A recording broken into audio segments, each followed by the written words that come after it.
माई के दरबार में जाके गुहार करता भैया कैसे का कहता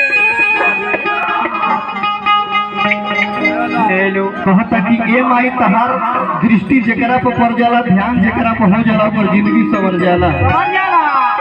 वही तरह के भक्त मान के चली ई लोग भक्त बा दोनों लोग।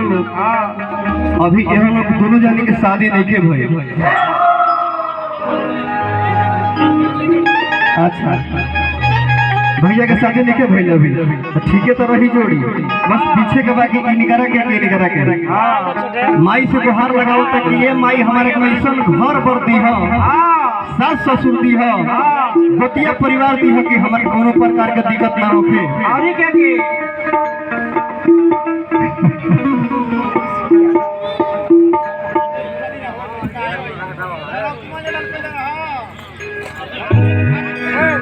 देखी एगो सूचना बा, जे भी भोजन करे के हित मित दोस्त प्रेमी गांव घर गोतिया परिवार भोजन करे के बाकी बा आके पंडाल में भोजन कर ले।